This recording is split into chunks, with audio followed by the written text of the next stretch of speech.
মানে তার মানে আমরা কি এখান থেকে এই যে এস সেটটা দিয়েছে, তাহলে রিলেশন হতে গেলে কি এস ক্রস এস আমাদের তো বার করতে হবে, তাই না? এই দুটোর কার্টেসিয়ান প্রোডাক্ট বার করতে হবে। তাহলে এই কার্টেসিয়ান প্রোডাক্ট বার করতে যাওয়া একটু সময় সাপেক্ষ ব্যাপার, কতগুলো এলিমেন্ট হবে, তাই না?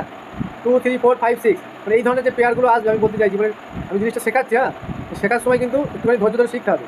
তাহলে 2 এর সঙ্গে কি এই সেটই যেহেতু হচ্ছে, তাহলে 2 এর সঙ্গে সবাই আসবে, তাহলে 2 এর সঙ্গে 2 আসবে, 2 এর সঙ্গে 3 আসবে, 2 এর সঙ্গে 4 আসবে, 2 এর সঙ্গে 5 আসবে, 2 এর সঙ্গে 6 আসবে, তারপরে 3 এর সঙ্গে কি আসবে, 2 আসবে, এটা দিয়ে তখন এই সবাইকে ইয়ে করবো, তাহলে 3 2 3 3 3 4 3 5, ঠিক আছে, 3 6, এইভাবে চলে এলো। সিমিলারলি এইভাবে চলতে থাকবে।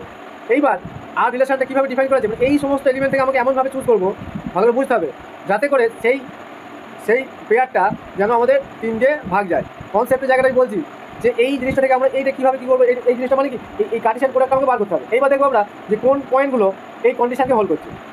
আমরা জানি যে 0কে যে কোনো নাম্বার ডিভাইড করতে পারে, তাই না? মানে 0 বাই সামথিং, তাহলে এটা কী হয়, 0 হয়, ঠিক আছে, ভাগফল 0 হয়। সেই জন্য এখানে যেহেতু মাইনাসের ব্যাপার আছে, সেই জন্য আমি বললাম যে আমি এখান থেকে কোন এলিমেন্টগুলো চুজ করলে 0 হচ্ছে, তাহলে এই এলিমেন্টগুলো চুজ করলে 0 হচ্ছে, মানে 2 2 3 3, তারপরে একটা এলিমেন্ট পাবো কত, 4 4, তারপরে 5 5 একটা পাবো, আমি বাকিগুলো লিখছি না, তারপরে আলটিমেট 6 6 একটা পাবো। তাহলে এই ধরনের যে এলিমেন্টগুলো, তাহলে এরাই কন্ডিশনকে হোল্ড করবে, হ্যাঁ, মানে 0 হচ্ছে সব বিয়োগ করলে 2 - 2 ইকুয়াল টু 0, তাহলে 0 মানে যে কোনো নাম্বার দিয়ে ডিভিজিবল হবে, ঠিক আছে। তারপরে আমি 3 3 3 - 3, তাহলে এই কন্ডিশনগুলো হোল্ড করছে। নেক্সট এবার আমরা দুটো ডিফারেন্ট মানে মানে নট ইকুয়াল জন্য আমরা কন্ডিশনগুলো দেখি কোন ধরনের কন্ডিশনগুলো আসছে।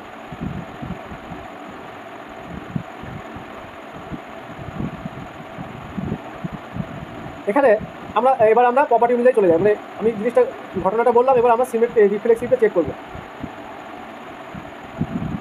রিফ্লেক্সিভ মানে কি, এক্স কমা এক্স দুটো সেম নেবো, তাহলে এক্স কমা এক্স যদি আরে থাকে, তাহলে এই কন্ডিশন হোল্ড করতে দেখবো, তাহলে modulus of x minus x equal to modulus of 0 মানে 0, তাহলে 0 ইজ ডিভিজিবল বাই 3, তাহলে এটা আমাদের রিফ্লেক্সিভটা হচ্ছে। নেক্সট 2 নম্বর সিমেট্রিক।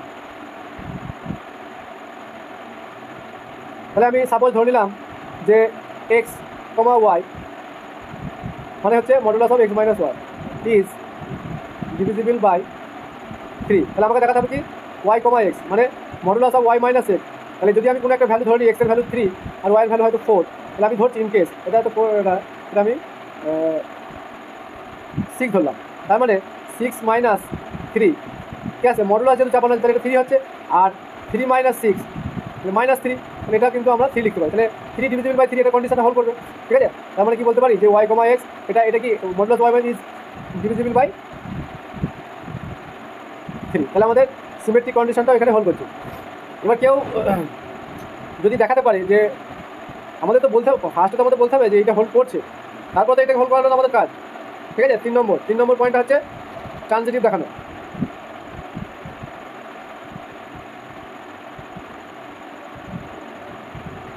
ট্রানজিটিভ বলছে কি যে এক্স মাইনাস ওয়াই আমি একবার লিখছি ইজ ডিভিজিবল বাই 3, তারপর কি বলছে ওয়াই মাইনাস জেড মানে এ বি বি সি এবার ইজ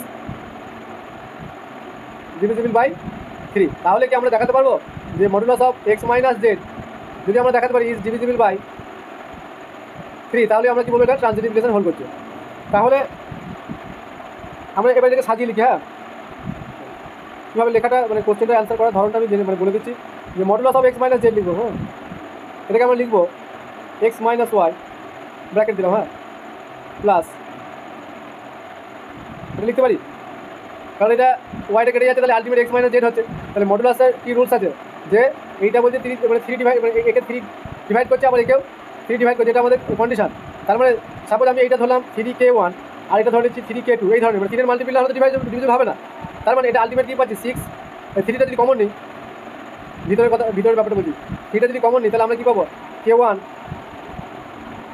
প্লাস k2, তাই না? তাহলে এটাও কি মাল্টিপল অফ 3, তার মানে আমরা কি বলতে পারছি যে x minus z is divisible by 3, তাহলে এটা কি হয়ে যাচ্ছে আমাদের ট্রানজিটিভ প্রপার্টি হোল্ড করছে, ঠিক আছে। তাহলে আমরা এখান থেকে কি যখন 3টে প্রপার্টি হোল্ড করে সেটা কি হয়ে যায় ইকুইভ্যালেন্স রিলেশন হয়ে যায়। তাহলে একটা জিনিস মনে রাখতে হবে যে মডুলাস কন্ডিশন যদি দিয়ে দেয়, ঠিক আছে, এনি নাম্বার, তাহলে কিন্তু সেটা ইকুইভ্যালেন্স রিলেশন হয়ে যাবে। নেক্সট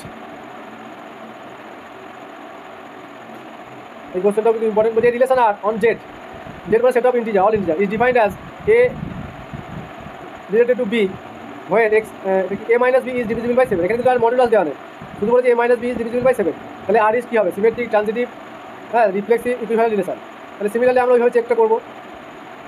1 নম্বরটি রিফ্লেক্সিভ, তাহলে আমি সেম এলিমেন্ট ধরে নিচ্ছি এ এ, তাহলে এটা কী হবে এ মাইনাস এ মানে কি 0, ঠিক আছে। তাহলে 0 is divisible by any number, তাহলে 7 দিয়েও ডিভিজিবল হয়ে যাচ্ছে, তাহলে আমাদের রিফ্লেক্সিভ হচ্ছে। 2 নম্বর সিমেট্রি।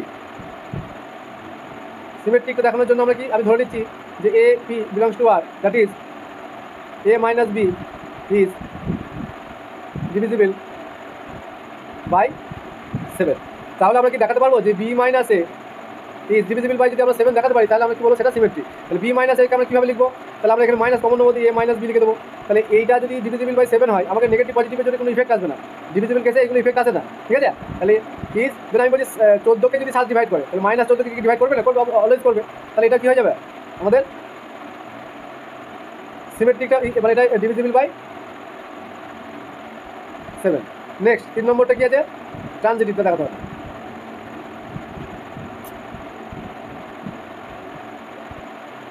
ট্রানজিটিভটা কীভাবে দেখাবো আমরা সেটা এই 3 নম্বর অপশনে দেখিয়ে দিচ্ছি। ট্রানজিটিভ মানে কি, আমার বলেছে যে A B belongs to R, মানে কি এ মাইনাস বি ইজ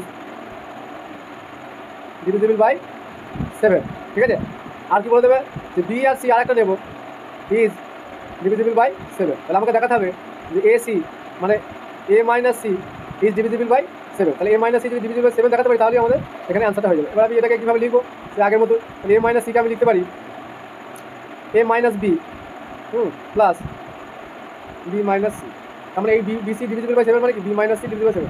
এবার এটা 7 দিয়ে ডিভিজিবল বাই এটা 7 দিয়ে, সিমিলারলি তাহলে দুটোর সাম যদি মানে এটা 7k1 এটা প্লাস 7k2 ধরছি, হ্যাঁ 7-এর মাল্টিপল হতে হবে, তাহলে আবার 7 কমন নিলাম, তাহলে k1 প্লাস k2, তাহলে এটাও একটা 7-এর মাল্টিপল হয়ে গেল, ঠিক আছে। তাহলে এটা ইজ ডিভিজিবল বাই 7 হয়ে গেল আমাদের আনসার। তাহলে 3টে প্রপার্টি এখানে হোল্ড করছে, তাহলে এটাও হয়ে যাবে ইকুইভ্যালেন্স রিলেশন।